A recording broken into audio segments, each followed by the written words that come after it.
کہ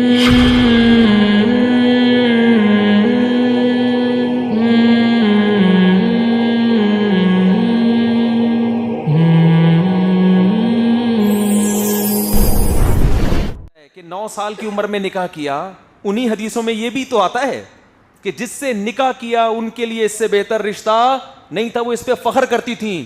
تو یہ محمد صلی اللہ علیہ وسلم کے کمال نبوت کی اور آپ کی شخصیت کے کامل ہونے کی علامت ہے کہ عمر کے اتنے فرق کے باوجود ایسی کامیاب زندگی گزار کے دکھائی کہ آج عمر میں فرق نہیں ہوتا، ہر لحاظ سے میچنگ کی شادیاں ہوتی ہیں، مگر ایسا کامیاب جوڑا آپ کو نظر نہیں آئے گا. کتنے استخارے نکال کے نا آج کل شادیاں ہو رہی ہیں. لڑکے کی کمبخت کی جاب بھی دیکھ لی، 1 کروڑ روپے کما رہا ہے. لڑکی والے تو کر نہیں رہے ہوتے نا شادی اپنی بچی کی، بھئی 1 کروڑ نہیں ہے تو صرف 99 لاکھ روپے، یہ اتنی غریبوں سے ہم نے کرنی نہیں. ساری میچنگ کی، عمر بھی دیکھ لی، کمبخت صرف 2 سال بڑا ہونا چاہیے، اگر 10 سال بڑا ہے تو یہ بھی زیادہ بڑا ہے، برابر کا ہے تو یہ تو غلط ہے، شوہر تو تھوڑا سا عمر میں بڑا اچھا لگتا ہے، اور اگر کم عمر ہے تو نہیں، ہم لوگوں کی آپ دکھائیں گے ہمارا بیگم کی عمر بڑی اور شوہر کی عمر چھوٹی، یہ بھی میچنگ کی نہیں، پروفائل پہ اچھے نہیں لگیں گے. پھر قد میں یہ دیکھا جاتا ہے کہ لڑکا تھوڑا سا لڑکی سے قد میں زیادہ بھی لمبو بھی نہ ہو، عجیب سا لگے گا وہ دیکھتے ہیں کہ البم میں بھی جوڑا لگے نا، میچنگ کی شادی ہوئی ہے یار. جب تصویریں کھینچیں گی دلہن کی اور دولہا ساتھ میں بیٹھا ہوگا تو فیس بک پہ جب تصویریں وائرل ہوں گی دیکھنے والے کہیں گے واہ واہ ماشاء اللہ. تو قد تھوڑا سا اونچا ہو، زیادہ بھی نہیں برابر بھی نہیں، برابر ہو تو پتہ کیا چلے گا میاں کون ہے بیوی کون ہے، تو تھوڑا سا تو آدمی تھوڑا سا اونچا ہونا چاہیے، ٹھیک ہے نا، تو بالکل نہیں چلے گا. سمجھ میں آ رہی ہے بات کہ نہیں؟ اتنی میچنگ کی شادی، کلر بھی بہت زیادہ، چٹے کی کالی سے شادی، یہ چٹا ہے، اس کا نام محلے میں چٹا خان پڑا ہوا ہے، تھوڑا بہت چلتا ہے، قوم بھی دیکھی جاتی ہے.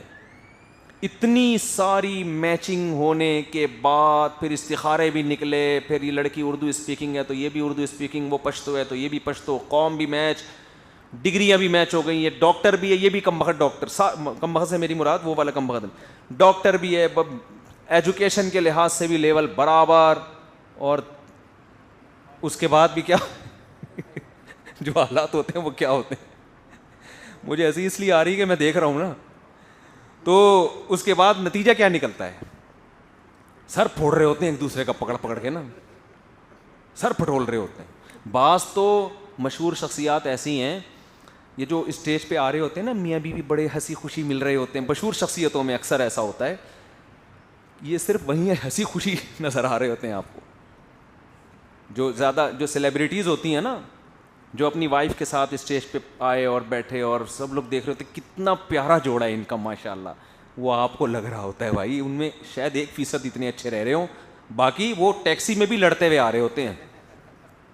اور مجھے تو کسی نے بتایا کہ بعض سیلیبریٹیز ایسی ہیں کہ میاں بیوی نے ایگریمنٹ کیا ہوا ہے کہ دیکھو جب بھی کیمرے کا رخ ہمارے سامنے ہوگا تو ہم نے ہنستے مسکراتے ملنا ہے، انٹرویو میں ہم نے ایسے ہی شو کرنا ہے جیسے ہم سے نیک دنیا میں کوئی ہے نہیں، ایک دوسرے پہ ٹوٹ کے مرتے ہیں.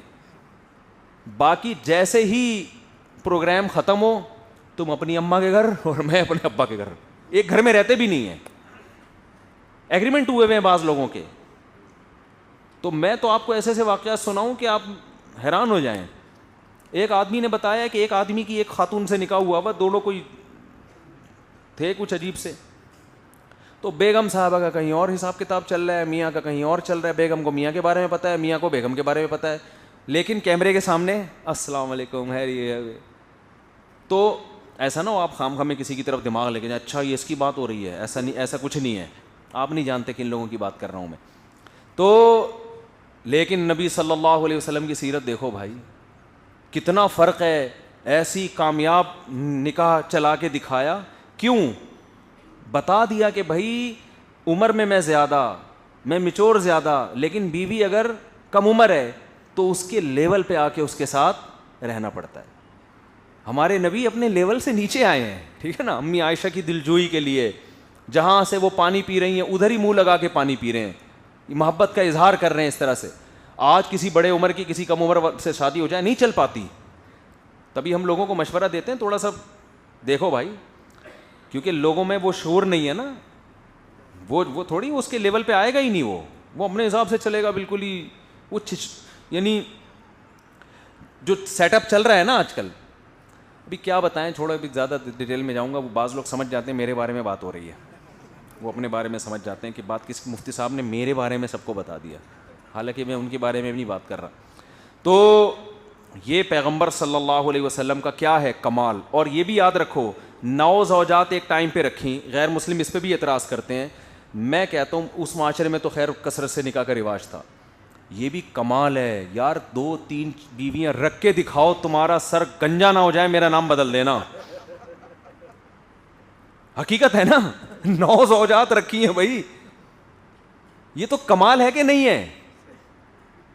یہ تو کمال ہے. یہ تو غیر مسلم کو چاہیے تعریف کرے. اور پھر بڑی بات یہ ہے کہ آپ کی ایک بیوی آپ کو فیور کر رہی ہے, دوسری اکثر مخالف ہوتی ہے. آپ کا ذرا سا اختلاف ہو یا اختلاف نہ بھی ہو تو آپ کسی کی 4 بیویوں سے انٹرویو لیں گے نا, ایک نہ ایک آ کے کچھ نہ کچھ, ساری تھوڑی خوش ہوتی ہیں. اس میں بعض دفعہ مرد خراب ہوتا ہے, بعض دفعہ عورت خراب ہوتی ہے. لیکن ہمارے نبی کی 9 زوجات میں سے ایک نے بھی آپ کے خلاف کوئی ایک حرف بھی زبان سے کبھی نہیں نکالا, آپ کے کردار پہ انگلی اٹھائی ہو یا آپ کے بارے میں یہ کہا ہو کہ یہ بیویوں کے ساتھ اچھے نہیں ہیں. تو اللہ نے آپ کے نکاح اس لیے بھی کروائے کہ بعض لوگ گھر کے باہر بڑے نیک بنے پھر رہے ہوتے ہیں, گھر کے اندر معاملات ٹھیک نہیں ہوتے. آپ کو اللہ نے 9 گھر دیے کہ بھائی اگر ذرہ برابر بھی آپ کے کردار میں کوئی شک ہوتا تو ایک گھر تو آپ کے خلاف گواہی دیتا. اگر آپ کی ایک زوجہ ہوتی تو یہ غیر مسلم کہہ سکتے تھے بھائی انہوں نے ان زوجہ کو سمجھا کے رکھا ہوا ہے کہ میرے گھر کے اندر کے حالات باہر نہ بتانا. ایک نہیں 9 زوجات ہیں, اور ان میں زیادہ تر زوجات وہ ہیں جو اسلام دشمنوں کی بیٹیاں تھیں. ایک ابو سفیان کی بیٹی جو اسلام کے سب سے بڑے دشمن, ان کی بیٹی کس کے گھر میں ہے؟ آپ کے گھر میں.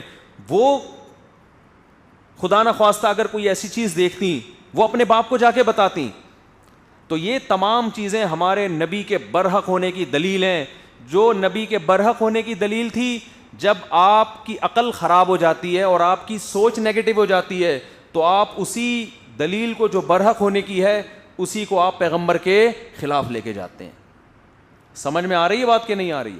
تو ان دلائل کے قائم ہونے کے بعد پھر اللہ کو یہ حق ہے کہ اللہ سورہ الحاقہ میں کہے فَعَصَوْا رَسُولَ رَبِّهِمْ فَأَخَذَهُمْ أَخْذَةً رَابِيَةً. ان قوموں نے اپنے رب کے بھیجے ہوئے میسنجر کی نافرمانی کی, اللہ نے ان کو بہت بڑی پکڑ میں پکڑا ہے.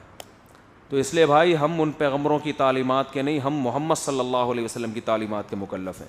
اتنے دلائل قائم ہونے کے بعد اگر آپ پیغمبر کے حکم کو فالو نہیں کریں گے, پیغمبر نے کہا نماز پڑھو, آپ کو پڑھنی پڑے گی.